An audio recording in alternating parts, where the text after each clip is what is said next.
What's up, everybody? How's it going? Welcome back to another Tactical Tuesday. Today I figured it would be pretty cool to do bang out a little 2021 retrospective, sort of, faction tier list for Warhammer 40k. We got a bunch of 2022 codexes right on the horizon, but you know, obviously, we have a game state at the end of 2021 going into 2022 that I think it would be interesting to preserve for posterity before we get hammered with like 3 or 4 immediate new codexes. I mean, we got GSC and Custodes next week. After that, immediately, we have Craftworld Eldar, and then we're looking down the barrel of a Heretic Astartes as well. And, yeah, so before those come out, we're going to talk about a quick faction tier list, and then we can revisit this a couple months down the road once all these new codexes have been released and really shaking up the game, and talk about exactly where everybody stands, which I think will be pretty cool. Want to thank everybody for coming in and hanging out with me today on a good old Tuesday. I apologize that we did start a little bit later after the countdown. I was fixing some stuff in the background. I realized I'm on Tier Maker today, and there's a bunch of ads, and did a little work to get rid of those before we got going, but here we go. Yeah. Otherwise, for a couple little announcements for people keeping track, I've been hard at work with T5S2 stuff. That's the online tournament series that I run for Warhammer 40k. You can join that over in the Tacticaltortoisetv Discord, T5S or exclamation point Discord, or you can visit us at tcs40k.com for more info. The big important thing is that season 4 of the series just ended on Sunday, which means that we're going to be launching a bunch of new events coming up in the next week or so. I've built a bunch of new maps to play those on, which is going to be sick, and the Season 4 Invitational is going to be kicking off January 20th. The plan is going to be to simulcast that to the Tactical TV Twitch channel, which I usually stream to every weekday at 4 p.m. U.S. Eastern Time, and also to this YouTube channel. So if you are hyped about that, we're going to probably be streaming. It's probably going to be about, let's say 50 hours of competitive Warhammer 40k content. Something like that over the course of the next couple weeks as we take the top 16 players out of about 300 that participated in this this past season, and we move on to the next season. It's going to be super sick. It's going to be some of the best games 40k that we stream all year. So, you know, it's going to be awesome. Anyway, check that out. Exclamation point Discord in the chat. But let's get into this faction tier list. The main event today. A couple criterion to start with. I'm going to be discussing each faction both in relation to itself as a single mono faction, but also as a component of a super faction. So a lot of these factions, it's slowly reducing over time as Games Workshop kind of tries to move away from soup armies being the norm. But a lot of these factions are sort of built to perform alongside other factions, and they all mesh together. So we're going to include that as part of the discussion. So while a mono faction might have like a really bad win percentage, or just independently be sucky, as part of a super faction soup list, then it, I think would give it a little bit more of a bump. Yeah, let's get into it. We have the all the Space Marine chapters up here first. I think that's just because that's the order I uploaded them in. But we can talk about those real quick. We can kind of use that as a baseline. I elected to put all of the individual Space Marine chapters in here because we always have this discussion over on the Discord when it comes to tracking faction win rates and stuff like that. Space Marines are a weird beast in that individually, each of their subfactions is very stratified. Some of them are super sucky. Some of them are just fine. But when you average them together, it typically makes Space Marines pretty subpar, which isn't really representative of how the faction actually plays. And it's just weird because Space Marines having such a breadth of supplements and traditionally being identified by each individual chapter means that there's kind of like a community, I guess a feeling by the community that each chapter should be analyzed independently. The difference is that other factions don't do that. Like, we don't talk about, we don't put, like, for Tyranids, High Fleet Leviathan versus High Fleet Kraken on the faction win rate list. And even though, at this point, they are about as different as two different Space Marine chapters. And so, I don't know, that's just weird. I think generally, if you're gonna be talking about Space Marines as a whole and how powerful they are, I think it really only makes sense to look at the top echelon of sub-factions that are doing well. But obviously, everybody gets upset if you don't put Ultramarines and Imperial Fists and all that stuff in there. Anyway, we can quickly bang some of these out. I think we start with Space Wolves here, which I think is a really good part of the discussion to start with. I think Space Wolves are one of the most powerful sub-factions for Space Marines. And they've been doing pretty well. I mean, not consistently, but they do. We see, top threes from very good Space Wolves players pretty consistently. I know Jaime Perez, who's the T5SC Season 1 champion, has been doing very well with his Space Wolves army. He has a very cool Space Wolf successor chapter army. Andy Patton has put some event results in. He's playing a Wolfbot style list with a bunch of Dreadnoughts, and I think Space Wolves are very good for all of those sorts of factions. I think I would put Space Wolves, and probably this is where Space Marines holistically will probably end up, somewhere in the bottom of A tier, top of B tier, sort of. We'll just put them here for now.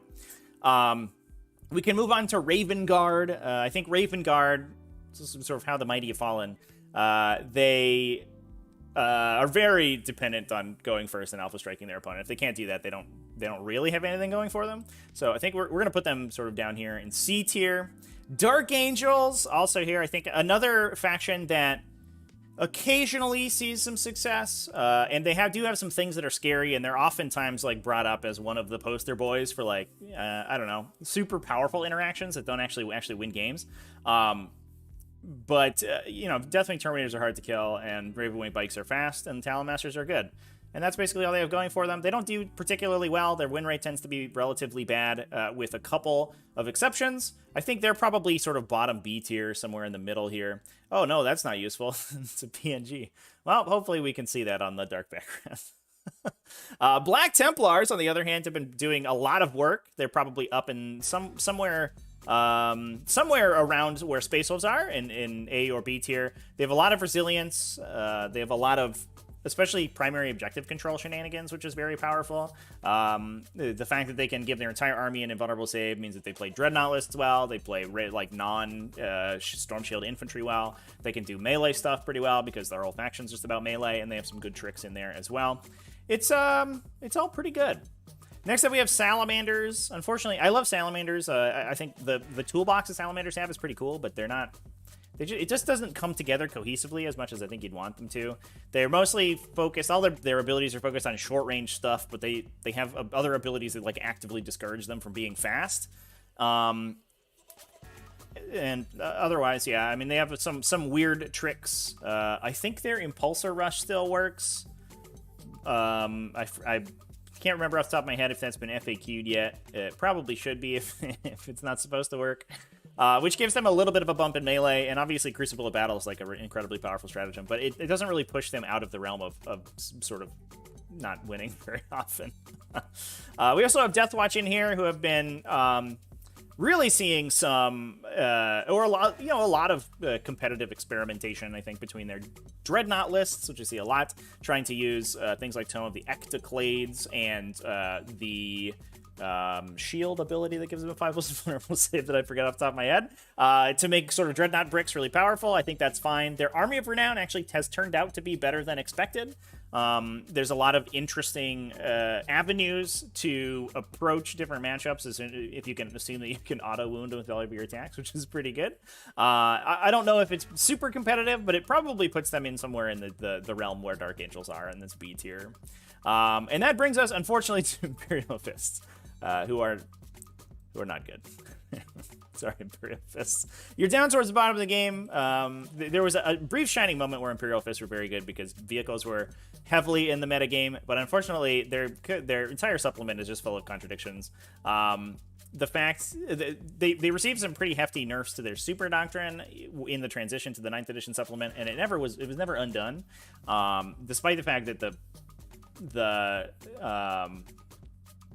it was way too much of a nerf despite how good they were in 8th edition with their big artillery spam lists. The fact that their super doctrine and actual chapter tactic don't really interact at all makes things super awkward for our old Imperial Fist buddies. I think we probably put Crimson Fist down there too because they're a successor chapter. Yeah, probably down towards the bottom. There's they do Space Marine stuff sometimes, but if you compare them to almost any of the other Space Marine chapters, they just are lacking so many tools. Next up, we have Iron Hands. I think Iron Hands probably is our first entry up in the S tier. They're certainly the best Space Marine chapter. They pretty consistently put up results. They aren't seeing as much play as something like Black Templars or Space Wolves, so they're probably not significantly better than Black Templars or Space Wolves, but they are very strong. They just have sort of an endless toolbox of abilities. Their interactions with Volkite Contemptors is very good. Their character Volkite Contemptor is one of the most powerful, shooting platforms in the game, and they can back that up with stratagems and abilities that both increase the resilience and damage output of all of their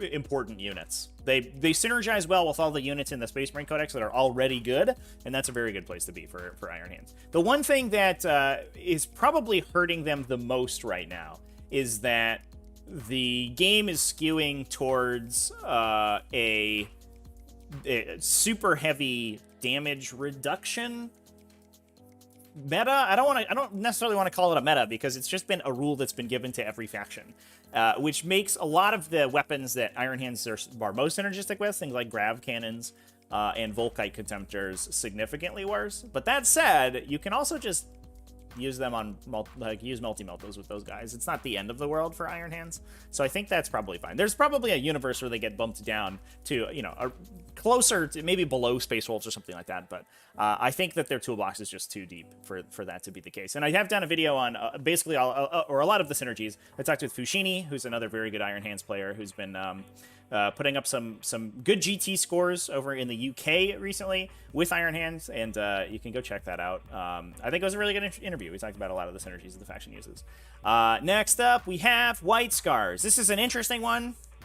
White Scars aren't really seeing much play right now, and part of it might be that the damage reduction meta also hurts them, maybe more so than Iron Hands. Probably, certainly more so than Iron Hands, because they're previously they were very reliant on doubling damage on all of their 1 damage attacks and making it just a billion 1 damage attacks. But if you fight against, Crusher Stampedes or Thick Cities or Death Guard or any of these factions with universal -1 damage, their ability does nothing. The flip side is they are super fast, and so that helps a ton, especially in the current GT format where you're, trying to grab objectives and race around the table. They have a pretty good Rhino rush, whereas Iron Hands rely on a drop pod with its Devastators to come out. You can do basically the same thing with a White Scars Rhino. You can move the Rhino and then disembark after moving, which means you can alpha strike people pretty hard with your Devastator squads, which is pretty good.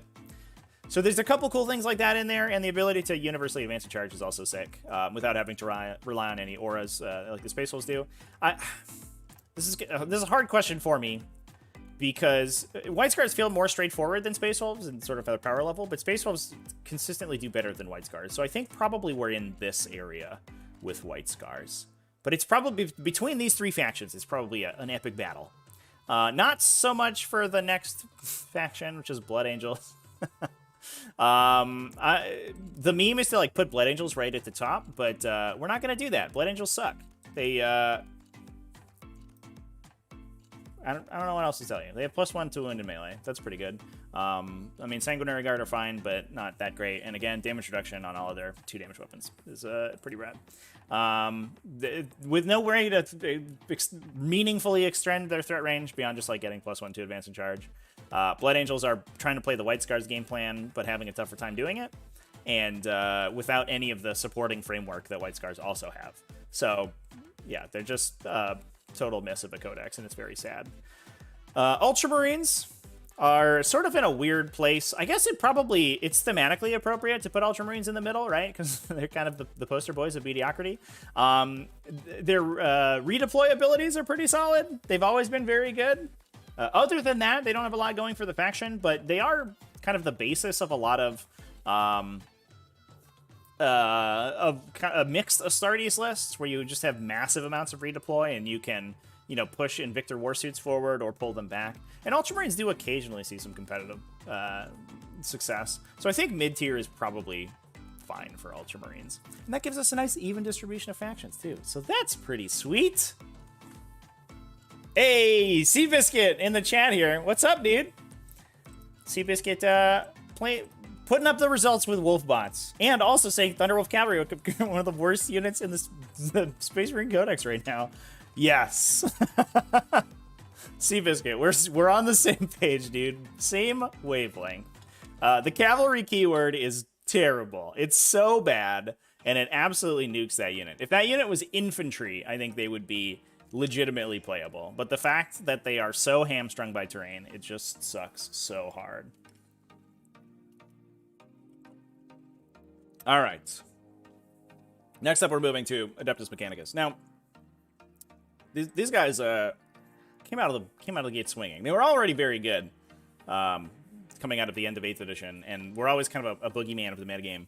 And I think they have suffered significantly from their nerfs after post Codex release.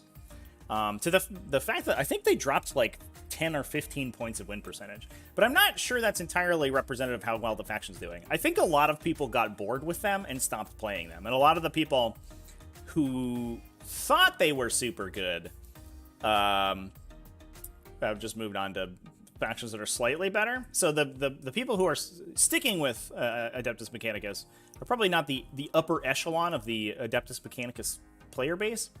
I think they're probably still somewhere in this A tier. We'll put them like mid-A, I guess. Probably makes sense. The abilities that they have are still super powerful. They just have to actually pay points for them now, which is, it's different. I guess the downside that they run into is that without the level of spam that pre-nerf Adeptus Mechanicus have, they have more of a tough time fighting for central objectives than they had in the past, because previously they could just continue to run Scutarii into everywhere. But now that the Scutarii are significantly more expensive, alongside all of their other stuff going up in points cost, they don't necessarily have that same resilience. But I mean, you can still at the very least like go first and Solar Flare and kill half your opponent's army on the top of turn 1 if they can't hide everything. So I think Adeptus Mechanicus is still fine.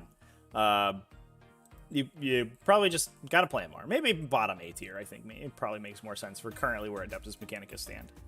And that moves us on to Adeptus Sororitas, which is another...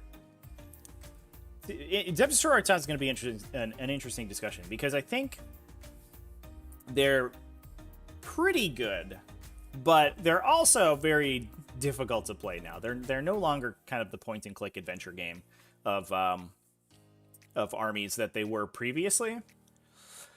And so I think if we take a look at our statistics here, they're currently... Where are they at? Top 8? Yeah, they're currently in top 8 in terms of win percentage. So we can probably put them somewhere in this A tier category, probably up towards the top of A tier. The abilities that they have are still super powerful. Their characters are ridiculously insane. And I think a big question is whether or not the level of resilience that the game is exhibiting right now is gonna hurt them. Traditionally, Sororitas have kind of fed on the factions to try to be super tanky because they can hit so hard, and that might still be true. Retributors with full rerolls may still just be able to prey on, you know, the Crusher Stampedes of the world. But I think the question is, you know, how that Tyranid matchup goes, first off, because Hiveguard are kind of brutal for Adeptus Sororitas. And whether or not that, you know, will remain the case. Because we also see things like invulnerable saves getting more and more prevalent, which means that their multi-melta spam is not going to do quite as much, and we see, you know, defenses that are even capable of defeating multi-meltas, which is pretty rough for Adeptus Sororitas. But that said, I mean, this is a bit of a retrospective, so I think we can put them in around this top tier of the game here, because they're certainly one of the best. They're definitely one of the best factions of the game. The question is, I guess, whether or not they're, you know, higher than that. Certainly better than our next faction, unfortunately, which is Necrons. Despite being a fan-favorite faction over here, Necrons are kind of struggling right now. I think they're probably somewhere kind of mid-B tier. They're very much right in the middle of the game. And their core keyword buffs recently did a lot for the faction, but they mostly gave Necrons more tools more than they sort of increased the power level of the faction. They like diversified them more than made them strictly better. That said, Necrons do still have a lot of things going for them. They can play a very flexible game plan. They're probably still one of, if not the most flexible faction in the game, because you can play, like, the breadth of lists you can play Necrons successfully with is just so wide. You can play almost every sub-faction in Necrons and find something to do with it. It's never going to be as good as, you know, the top levels of the factions like the Grey Knights of the world, but it's still going to be playable, and it's still going to be pretty solid. Probably a little bit less of the case for Astra Militarum, our next one. Astra Militarum, I hate to put them at the bottom of the tier list, but I think somebody's got to be down here. They did get some huge benefits from their recent buffs, especially to their order abilities, which has been great. And, you know, they got some new units, and they really kind of reinvented how you can approach Astra Militarum lists. But the downside is I still don't think that the raw power level is there for the faction to do well. As a soup faction, I think they probably help a little bit if you're trying to add body to your army, especially now that the Adeptus Mechanica stuff is a little bit more expensive, which definitely helps. And I think there are a lot of lists going around that will add, you know, things like tank commanders to their list, which certainly is good for to take alongside other Imperium sub-factions. But overall, they're never like a huge component of a list, and independently they do very poorly, unfortunately. That brings us on to Genestealer Cult. Now, again, we're going to be talking about the current Genestealer Cult Codex, not the one coming out next week, because we're doing this as of today. This is Tuesday, the 11th of January, and Genestealer Cult do not have their updated codex. So we're just going to put them at the bottom of the game because they are abjectly terrible. There are a couple Tyranid lists that use Genestealer Cult models, and they do help out those Tyranid lists pretty significantly. We'll see if that is retained in the new codex, but especially with Tyranids moving to more heavily play Crusher Stampede and not be able to take those Genestealer Cult units, they're going to be seen less and less often. And that puts us over to Chaos Space Marines. We're going to do... there are two or like three sort of Chaos Stars in the faction rankings here. We're going to say this one is Demons, the spikier one, the one that's a little bit more chaotic, and we'll call this one Chaos Space Marines for now. I'm pretty sure that's how it's supposed to be, but whatever. So this is going to be Chaos Space Marines today, chat. This is a tough one, because Chaos Space Marines have been they've consistently been okay. And especially with the changes to Death to the False Emperor, making factions like Emperor's Children really powerful, they've kind of been able to overcome their lack of additional wounds that the other Space Marine sub-factions have gotten so far. So the fact that they kind of play this very class hammer approach, where they use Deep Strike and Reserve Shenanigans and these Alpha Striking abilities to really hammer your opponent and then just get vaporized. It's kind of an Eldari sort of style of play. And while it's not amazing, it certainly is very playable. And they have definitely been fighting the good fight to keep themselves relevant. Not to mention the fact that they are kind of the poster child for being a component of a soup list, where alongside Chaos Demons and sometimes the other Chaos Space Marine subfactions, which is significant, or happens less and less often now that they're each getting individual codexes and have their own super faction abilities. They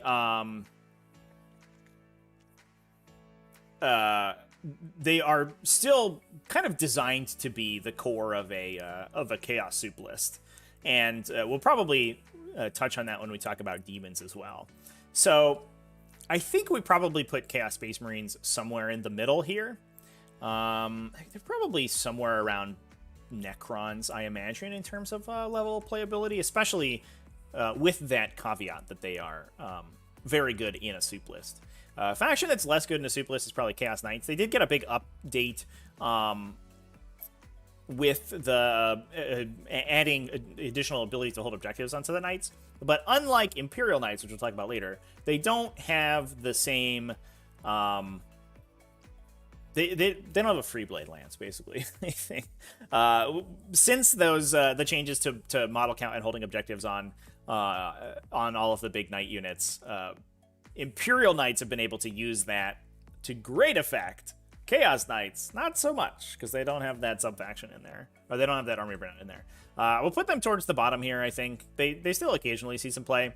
I think they're basically just doing the same thing as the Imperial Knights, just mostly worse. Yeah, we're not going to go into the Chaos Space Marine subfaction chat. They don't... We already talked about every single individual Space Marine chapter. We're not going to do it for Chaos as well. CBSK winner signups for the next tournaments. The new pods signups are available right now. The pods just haven't gone live yet, so get your name into the pod wait lists. Currently, you can do that if you !Discord for everybody who wants to go join the Discord. We run tournaments just about every week that last for a month. You play one game a week over the course of a month, and you sign up to those by adding your name to a wait list. It's one of the channels, and then periodically when new pods are opened, you'll be added to a special chat for that pod and given the rest of the instructions to sign up. So you can do that now for the Season 5 tournaments. They just haven't been paired up yet, basically. Anyway, we'll talk about Chaos Demons. Probably another faction that's going to be way towards the bottom here. I guess it's a question of how far down, because Chaos Demons do occasionally see some play. If we look at our cool statistics. Oh, by the way, chat, I'm referencing some statistics that community member Valdor has put together from our recent events, and you can check those out by putting !stats into the chat, and then you can get a link to those if you want to take a look at those as well. Chaos Demons so far, they've been doing okay. They're around the mid-level of the game, it looks to me.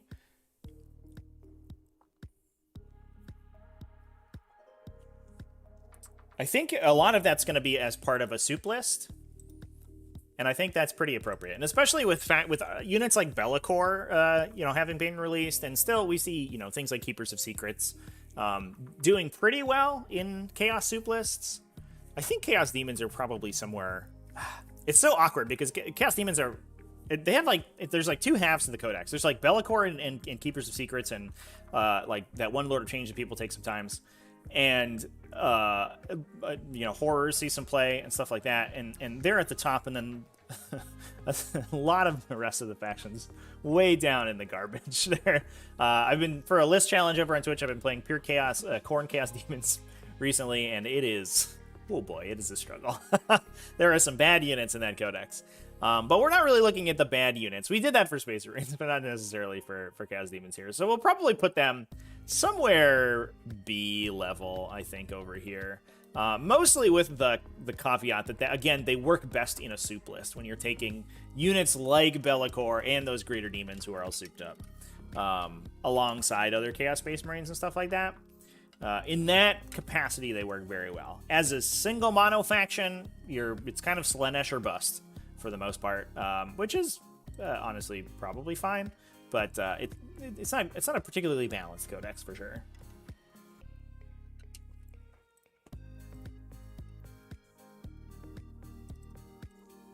Is the hand symbol at S tier the symbol for the RP faction? Yes, absolutely. It's for when you get handed your butt by a harpy. That's what that symbol is for. Swarmlord Exocrine or Horror Specs? Exocrine. With the caveat that you have to ask your opponent if your move and shoot stratagem is allowed to work, basically. All right, next up we got Eldari. I think I made a mistake here. I think I put Harlequins in here twice. So this is Azuriana, this is Crafts Worlds, and then I think this is Harlequins, but I also put another symbol in for Harlequins, which is a mistake. So we can talk about Harlequins 2 times. Now this is kind of the feel-good story of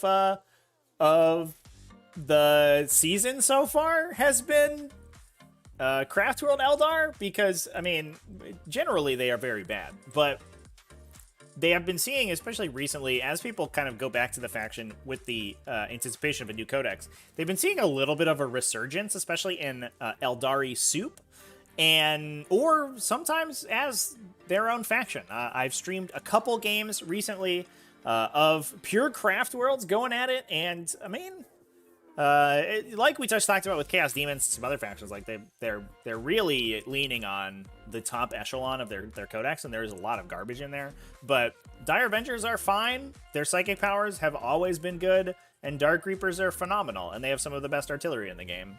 Not to mention the fact that you can take Expert Crafters Masterful Shots or Hunters of Ancient Relics to get +1 attack on basically your whole army, and those are very good sub-faction abilities. So there's some fight left in Craft World Eldar before they get their new codex.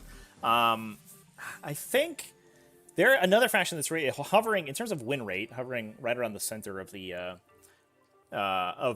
game here, and I think that's probably pretty appropriate, especially when you consider that Craft Worlds plus Harlequins is like a pretty winning combination. That's a list that has done very well in the past. So we probably, I guess, put them sort of with this chaos stuff. It's probably, they're like they feel very Chaos Demon-y. They do have like 1 or 2 single lists that can work. And then for the most part, a lot of their power level comes from their interactions with other Eldari subfactions. And I think that's probably a fine place for them to be, right in the center of the game. That moves us on to Adeptus Cthulhu. Another faction is getting a new codex, but again, we're talking about the 8th edition codex currently, before it gets its 9th edition re-up in the next week. And they're kind of a mixed bag. I think they probably belong, imagine, probably like bottom of A tier, because again, they do, and we may end up actually like amalgamating A and B a little bit once we get to the end and start to retract the bell curve. I think they're probably sort of bottom of A tier. They're very inconsistent because they tend to be highly matchup dependent. A lot of the times that's because they're relying very heavily on Telemon Dreadnoughts, and the question mark is whether or not your opponent can kill a Telemon Dreadnought. And if they can, you lose the game immediately, and then you might as well pack up. And if they can't, you probably win, and that's pretty nice, but it basically only gives you a 50-50 win rate. And that's kind of what we've been seeing from Adeptus Cthulhu. They're fine, but not great. So there you go. I think their new codex has a lot of new and interesting tools, so they probably bump up a couple of percentage points. It doesn't seem like a particularly transformative change, but it definitely just tacks on new abilities to the faction, which is pretty good. And that brings us to Death Guard, which is kind of in the same spot. I think we put them pretty significantly above a lot of these factions in A tier, to be honest. Death Guard do suffer a lot from, they have a lot of mobility problems, but the fact that they're very resilient, Although kind of in the grand scheme of the game, they're not like super duper hard to kill. But they back that up with some incredible firepower between Volkite Contemptors and Plague Burst Crawlers just sitting in the back. You can take 3 of each and just like chill and just rip people apart with those units. And from there, it's a question of whether or not your Death Shroud Terminators and Poxwalkers and stuff can actually win you the game on primaries. But, you know, there you go. That's the question. So they're probably in a similar spot to sort of Adeptus Custodes. I think they are holistically better. So somewhere in here, I imagine, is where Death Guard end up sitting. And that moves us on to Imperial Knights. Now, I think this is probably a faction that I'm gonna kind of buck the win percentage numbers that we currently have, which puts them pretty low. Because they have been actually putting up some legitimate results over the last couple of months, especially since the update to the big knight scoring. And this like I talked about when we talked about Chaos Knights, alongside Freeblade Lance, that is, I mean, it's pretty good. Freeblade Lance with your benefits, your qualities and drawbacks, alongside your Warlord traits, you can actually give almost all of your Big Knights objectives secured, so they count as 10 objective secured infantry on objectives, which is pretty good. The downside is that I think the Knight data sheets themselves have actually been suffering a little bit. You get like a little bit of the Knight benefit where you have this like huge spike in win percentage if you go first, because you're so fast and have such a concentration of firepower on single units that all you need to do is like get one sliver of line of sight from one Knight with like, the potential to like advance and shoot and move very quickly across the tabletop, and then get one line of sight from one Knight to something else and just rip them off the table, which is pretty good, but it does require you to go first. And going second, they certainly suffer a lot, because there are a lot of factions that can one-shot Knights now. So I think that puts them around the middle of the table again. I think they're probably going to be better than these factions. They're probably going to end up in the middle here, and I think it also depends on kind of the terrain you're using and stuff like that. Some places you can play with terrain that can hide Knights, and some, I mean, not Knights, I think benefit from the extremes of terrain, where there's a ton of terrain and you can actually hide your most valuable Knights, or there's not a lot of terrain and you can't hide from the Knights. And either one of those has a benefit to Knights. So they see, I think, more of a variation in their win rate in in-person games when they're like, the terrain's kind of a crapshoot. If you have set terrain, Knights tend to have a more of a set win percentage, I think. But we do still see, I mean, GT wins from Knights. We see GT top 3s from Knights. We see some good some good results from Knights. It's just not particularly consistent. And sometimes, like, you hit, I don't know, like a Harridan or something, and you get vaporized. And that's very sad.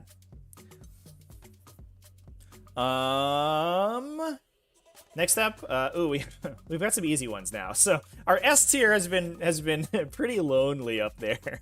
We just have Iron Hands kind of chilling out over there, and they're kind of a shaky S at best. They might be top 8, but the next faction's probably certainly not. We got Drukari. Drukari are very tippy top of the game, easily. It was funny. I was looking through the last faction tier list that we did at the start of 2021, and we had Drukari right in the middle. And I remember, or kind of I think bottom of B tier. And I remember that was because they were being held up at the time by their interaction with Rax, which you could use Black Cornucopians on to respawn Rack units. And they were like 8 points at the time and could get a 4+ invulnerable save, and the unit was just ridiculous. It was very silly. And so you saw for a brief shining moment for like a month. That was because they had printed the updated Drukari points values in the MFM while still using the old Drukari Codex. So there's like a period of a month where you had these like basically erroneous point values. And that gave Drukari this one unit that was super strong. And you saw them in Eldari Soup. You saw just rack spam lists. You saw all sorts of these weird sort of Eldari builds that utilize this interaction that probably wasn't supposed to exist, and that put them like right at the middle of the game. And oh boy, have we spent the last year living under the oppressive yoke of Drukari domination, because they ended up being probably I don't think they were the most broken faction to be printed in 9th edition, because the Adeptus Mechanicus happened later on and then got subsequently nerfed. But Drukari, they certainly coasted for the longest time, because they do have some counters, and a lot of their most of their lists tend to be built around spamming one particular thing. Like currently we're on sort of these thick city lists that, just build around damage reduction. And if you have, either the volume of 1 damage attacks or huge damage attacks to get around that damage reduction, you can kill them relatively easily. Plus they don't have a ton of objectives secured, depending on how you're building them. And so they do have some legitimately bad matchups, and previously it was Raider spam, and if you had the ability, like randomly, some random factions would come out of the woodwork, like Chaos Space Marines were really good at killing Drukari for some reason, because you just had the ability to double tap on almost anything in your army if you were playing Slaanesh-focused armies, and you could shoot a Raider and then kill everyone inside in the same shooting phase. And so you run into sort of random matchups like that where they would lose, which has kind of kept them from consistently winning everything. But for the last year they've basically been winning everything, which is pretty wild. It's crazy that this faction has been able to survive so long. It's crazy that they've survived so many nerfs, and the codex is so deep that they've been able to even through a couple rounds of nerfs, they've been able to just reorient themselves and continue winning. And yeah, I mean, they're just one of the best for sure. All right, next up, let's talk about Grey Knights. And I think the real question is whether or not Grey Knights are better than Drukari right now. I think, let's see, if we look at their win rate so far, they do have a better win rate than Drukari, at least in the stats that I have since the release of their new codex.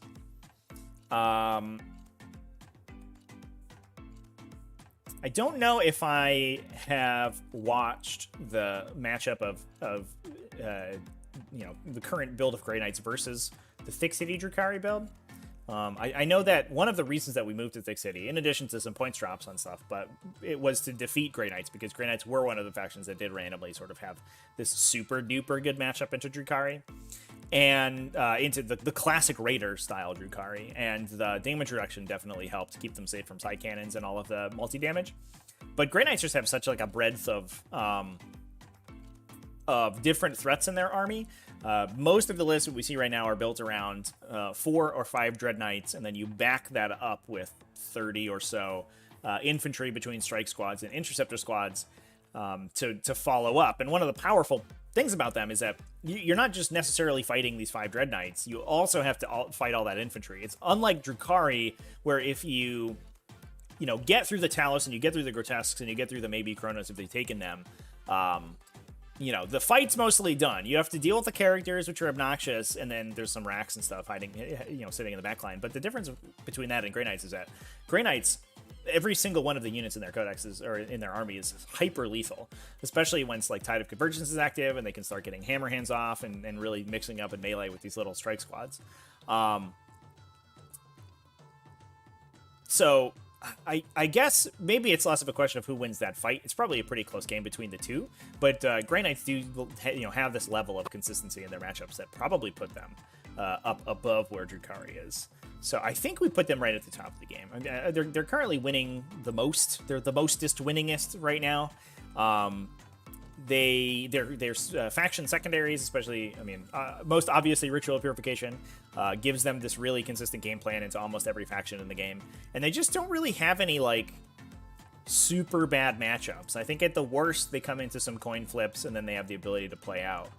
But like we said, the amount of damage that their army represents, just by virtue of the fact that the random utility units are like these hyper competent close combat adversaries with storm bolters attached to them, is pretty brutal.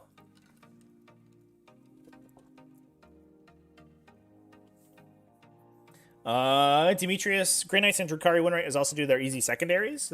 You're not wrong about that, for sure. I think, especially for Grey Knights, Herd the Prey can get a little bit awkward for Drukari if you like go second and you are kind of getting bullied, I think. If your opponent has like an aggressive faction, sometimes Herd the Prey gets a little bit awkward for Drukari. But Herd the Prey is definitely one of the best secondaries in the game, and I think Ritual Purification is probably up there as well. So that's part of the reason that their matchups get so consistent, because a lot of times like they'll play against a faction that might be a bad matchup for them from a kind of a damage dealing standpoint, but then they can just fall back on the fact that they have this easy secondary that their opponent doesn't necessarily have.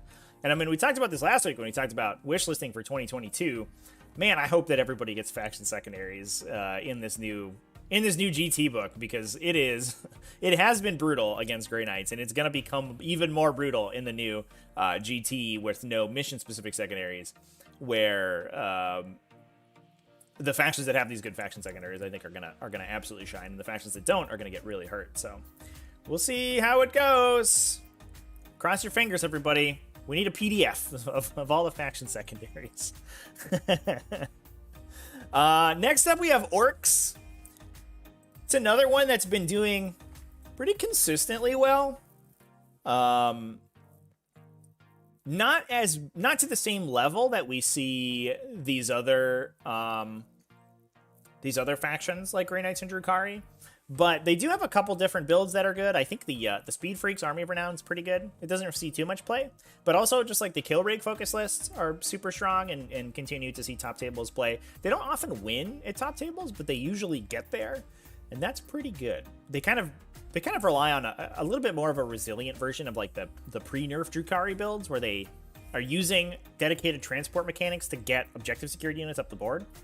And it's a pretty good game plan. It just works. The fact that they can have army-wide advance charge on turn 2 is super strong, because especially if they go first, they just position with a bunch of T8 models or Squig Hug Boys, these massive swaths of wounds that are running up the table, and then turn 2 they advance in charge and they can kind of cascade into your entire army. So it's a very Drukari-esque game plan, and that has been working for Drukari for the last year, and so far it's been doing good with Orcs. So there we go. We'll put them probably better than Iron Hands. They've certainly been putting up more results than Iron Hands, but I think they definitely have a bigger player base. This is another one of the downsides of splitting all of the Space Marine sub-factions apart, is that you end up talking about like, these armies that are played by like 20 people. And so their win percentages might not entirely be super accurate, but we'll put them above Iron Hands right now. Moving on to Tau. Again, we're talking about the 8th edition Tau Codex right now, and it's somewhere in the bottom here. They have, I think, exactly one good list.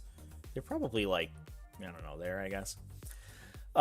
Where they, you play, I think, like the sort of the Seagull style of list, where you play like a single Riptide and the bodyguard, XV8 bodyguards list, Death Star, alongside some like Devilfish and OPSEC infantry and stuff like that, and a bunch of tactical drones.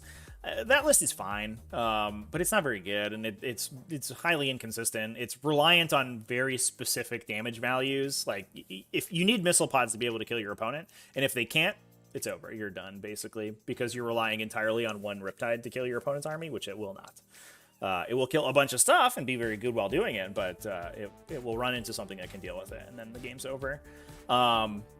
And especially with damage reduction right now being such a big thing, relying on that missile pod profile is not a way to go. And they don't really have much of a fallback. A lot of their stuff is like these high volume 2 damage attacks. It gets absolutely blasted by the metagame right now, and it just sucks. That said, we wait like 3 weeks and we have a new codex with railguns that do 12 damage, and it might be fine. So that's the fun part about this tier list, is that certainly some of these bottom factions might cycle back up to the top here, and the great wheel of power creep rotates again. Here we go.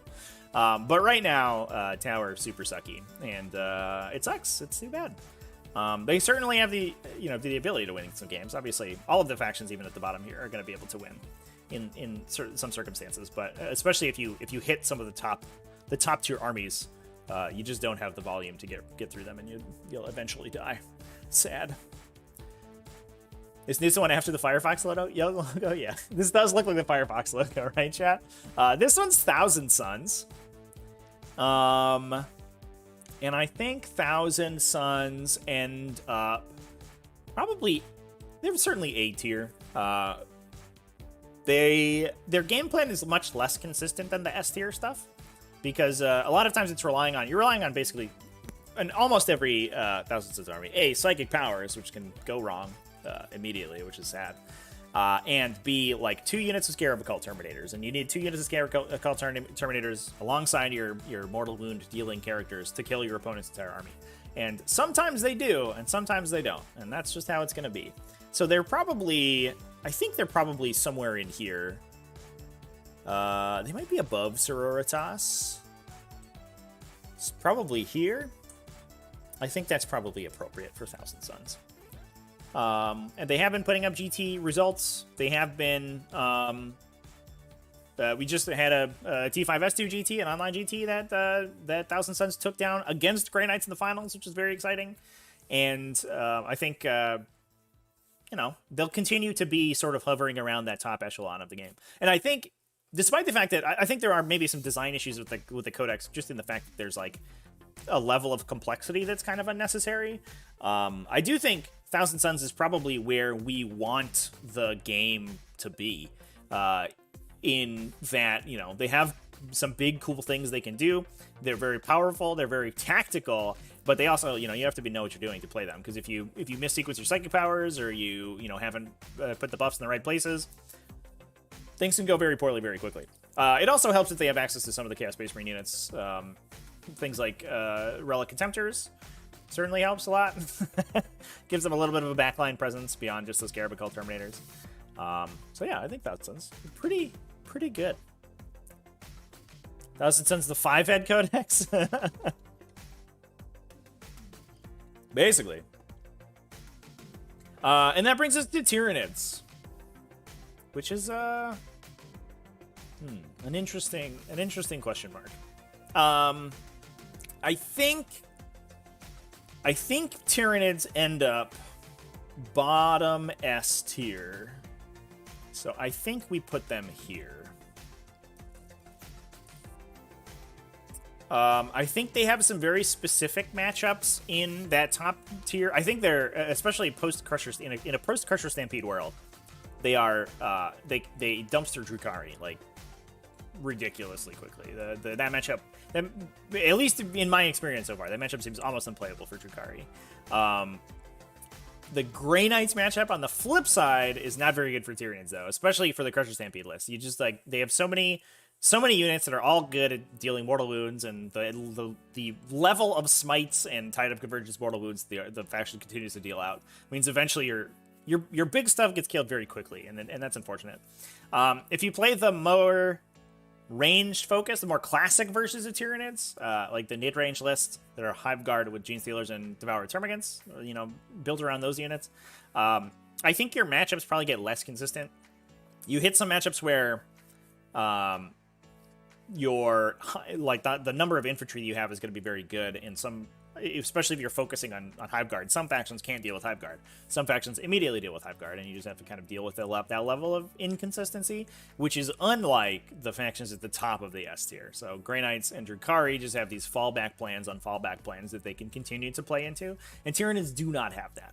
Tyranids also, especially if you're playing in Crusher Stampede, tend to be super duper dicey, because your army relies on, like, 4 units. And if those 4 units either die too early or don't do any damage, sometimes the game's immediately over, and that just sucks. And that sort of stops them from pushing past the kind of high S tier barrier there, I guess. So they're probably in this S to A. I think they're probably better than Iron Hands, all told. And realistically, maybe we should put Iron Hands bottom A here.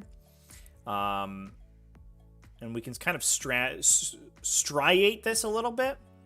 I think we end up with White Scars getting pushed down. And then we can kind of shift the bell curve a little bit. That moves us to Harlequins as the last one. A faction that was very good at the start of the edition, but has kind of, I think, been kind of left in the dark recently. They just, they haven't gotten anything new, and so the power creep has sort of left them behind. Although I believe they're getting new rules with the new Eldari Codex, so we should see that change relatively soon. But they also work well as a super faction, especially alongside regular Craftworld Eldar. They work better in a soup faction because they don't lose their faction-specific abilities, so stuff like Power from Pain. They don't have access to, so they don't lose those. And that makes them... And I think they're generically a little bit faster, especially once you take into account things like Twilight Pathways and Curtain Fall to have multiple ways to move multiple times a turn. Which makes holding primary objectives against them super tough. And if you can use them as your front line to fight for primaries, and then you have Craftworld Eldar artillery as the back line, that's a really strong combination of stuff going on. So,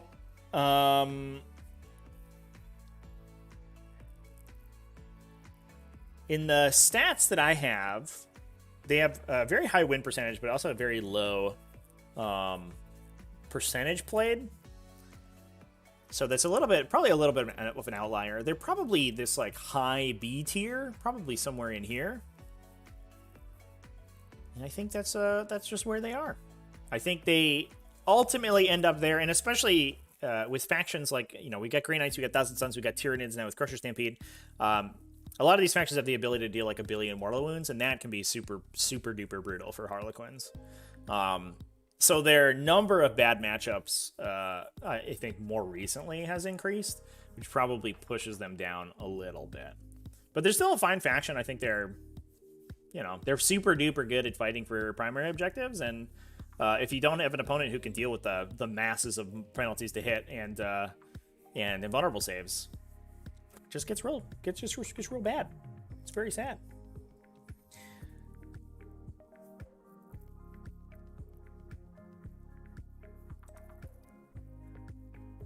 All right. This is another Harlequins entry, by the way, chat, that I uploaded by accident, so we'll just ignore that one. So I think we can kind of do a final pass on this. We do want to push. We could probably push stuff like this to make it a little bit more even. I think we end up with something like that. Do we put Custodes B tier here? And then Demons move to C?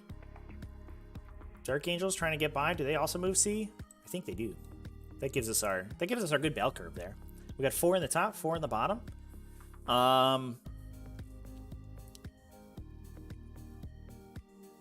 We have all 4 of these Space Marine sub-factions here.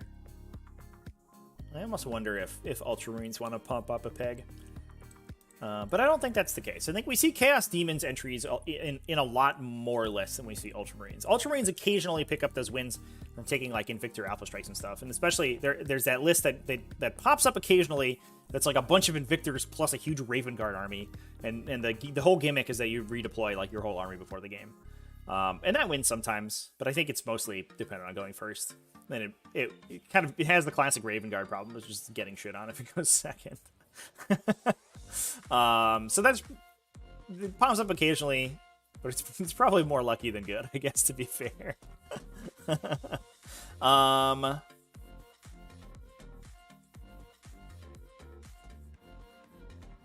Last icon is Yunari. Is it? I don't think so. I think it is Harlequins. I mean, Yunari doesn't really get see much play. So I don't know if we could put a Yunari specific include in there. If we wanted to do a Yunari, I guess we could call this a Yunari. I think they'd be probably somewhere towards the bottom. We do see Yunari characters sometimes. I guess if we were in like a soup level, they'd like, I don't know, be maybe here or something. Just like on the back of Yvrain being played. But they're not a real sub-faction, right? They don't have any particular, they don't have specific units and stuff. They remove sub-faction abilities from other units and put them in their own thing. And I think there's some synergies they have with Drukari stuff, but I don't know if it's particularly, it's like super good. So we could probably do something like that if we were to include Ynnari.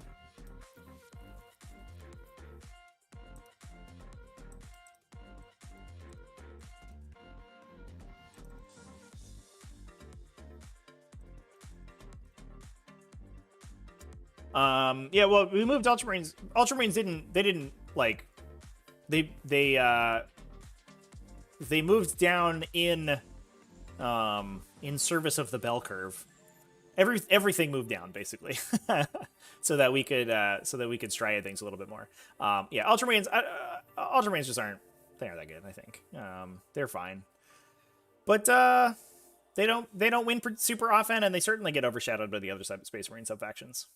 So, which I know is going to anger some people. There's definitely going to be some Ultramarines angry, boys in the chat who are going to yell at me. But I don't know. play Ultramarines against most of the stuff in the mid or top tier, and you're already in an uphill battle. Why are Space Marines that high, or Chaos Space Marines that high? Because they have especially a lot of Emperor's Children lists that are doing very well. And especially in sort of Chaos Soup lists, they're kind of the backbone of Chaos Soup, which is why they're sort of bottom middle. There you go. So there you have it. I think that's going to be my faction tier list for the start of 2022. Excited to see how long it sticks around, because I think we're probably going to shake up a bunch of stuff within the next month or so. So, it is what it is. How do I feel about Goff's infantry, Cole? Like an infantry spam army? I don't think infantry spam sort of has what it takes right now. I think Goffs are a good baseline for an orc army, but usually you see Goffs, you see like Gost beef snag stuff. I think most of the orc armies right now are like a Goffs detachment with like the double kill rig and a bunch of beef snag boys and squighogs and stuff. And then a second detachment that has all of their specialist infantry and death skulls to give it obsec. So it's like 3 commandos and 3 storm boys or whatever. And then the rest of the list is like the Goffs kill rig and attendant components. I think that's pretty good. Swarmlord have seen Toxicrins put low, but I'm a bit confused on why they are bad. Because they're slow and T7. Like, that's mostly it. The monster units that rely mostly on melee are typically sort of it's a paradigm of unplayable units unless they are very fast or very resilient. And Toxicrins are neither of those things. They are middling speed and very squishy, and so they die immediately. And you can probably play a Toxicrin style unit if they weren't like 150 points or 100 and how much are they right now? They're 150, right? There was a brief shining moment where they were 125, and I thought that they were going to be good, but 150 is too many for a T7.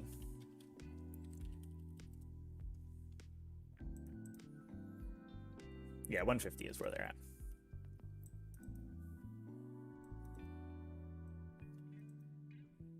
at. Victoria, what do I think Necrons will get in CA 2022? I think if I were a Necron player, I would be prepared for disappointment. Not that I think they're going to get nerfed or anything, but I think that I don't know if I'm expecting sort of a huge redux on points that will like totally shake up the metagame. I imagine that a lot of their kind of design energy will go into the new missions, and the field manual will be a very light pass. I would hope that we see some points cost dropped for Necrons, especially for the units, like the ranged units that are like inexplicably bad. Like Doomsday Arcs and Canoptic, the Sentinels, the big no, not Tomb Sentinels. Those are the cool centipedes. The Death Stalkers? Death Striders? The one of the big guys with the legs. What am I blanking on this name? It is...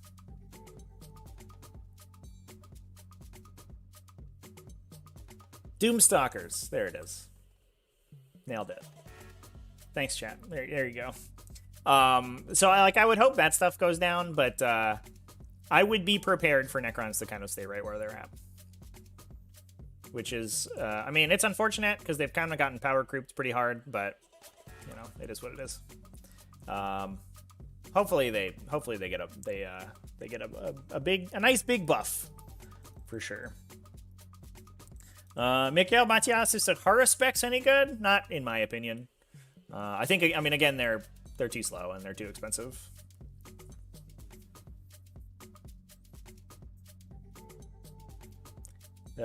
Move 7 on a unit that only does anything in melee is like kind of big sad times. So it is what it is. You know, you can always be like, oh, you can double move with Swarmlord, but again, they only move 14, which is like, you know, it's like the average move of like anything in the Drukari Codex.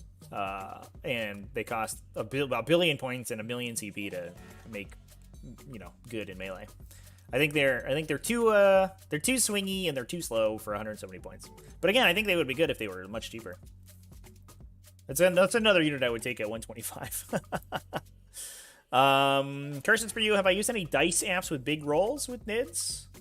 I have, yes. I don't really play Devour Termagants, but I use a dice app when I attack with Gene Stealers for sure. 100%.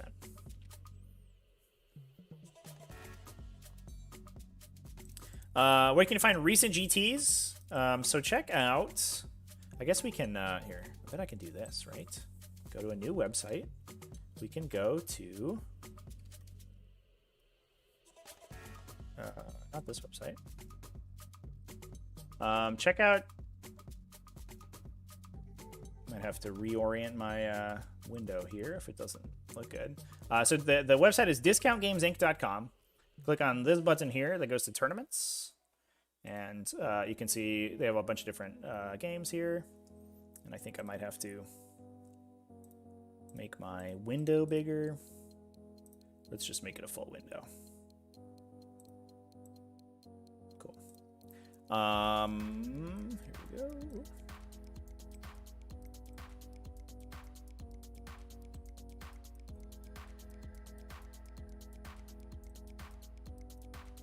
Something like that. There we go. And we can look at a bunch of tournament lists. Check that out. Pretty good, right? This is all from last weekend. Yeah. This has, it's a database of top tournament results through 2019, I think. So it's 2 years currently of tournament results. And it's pretty good. It's also field searchable. So if you want to be like, did anybody win with Haruspexes? I don't actually know if this is going to come back with results. One person, Matt Evans. What a boss. Oh, actually last weekend had ran Haruspex. One Haruspex. There you go. See, chat? We found the one. Matt Evans, a good player. Good Tyranid player, by the way. I think he runs a YouTube channel, right? Power the Highbind. I'm going to double check that before I talk out my butt.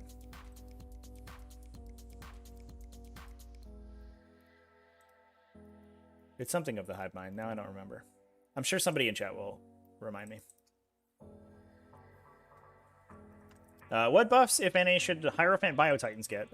They should get a rule that allows them to deploy in long table edge deployment zones, and they should remove the ability that makes them their base the area between their legs, because you like lose the ability to stand on terrain. So you end up with this. Oh, didn't need that. That was my phone. Sorry, chap. So you end up with this like 12 by 12 square that cannot intersect terrain, which is just bizarre to play around. So I think if it like literally they could just say it hull measures and the unit would probably be playable immediately. Big downside is that it's still worse than a Harridan. Like in almost every conceivable situation, it's going to be worse than a Harridan, because Well, it does more damage in melee, and it's harder to kill. The Harridan has the ability to like alpha strike people. So there's some situations where you can just hide from the Hierophant and it won't do anything for a couple turns, and you're spending 850 points to do nothing, which is not good. Whereas the Harridan can go root out people and kill them. Upside is the Hierophant can hold objectives, which is pretty nice. But that's about it. That's like the only upside. So I think most of its issues are kind of what's the word? Are like logistic rather than like statistic, I guess. Statistical.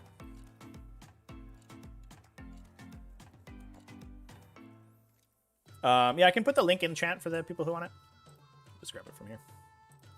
There it goes. Chris Beersley, would I switch a Neurothrope for a Tyranid Prime in my old Harridan list? No, I don't. In my opinion, the Tyranid Prime isn't worth it if you have one Genestealer unit. You need two, or you need two units that like get a big benefit from the Unchecked Ferocity. And I think that having the extra cast from the Neurothrope is too good. Plus, he's just a better platform. Like, he's a better backline platform. Do I have any impressions on new Custodians if I see any gameplay? I've seen a little bit, but not too much. Not enough to really formulate an opinion. I haven't read the Codex or anything yet, though, so.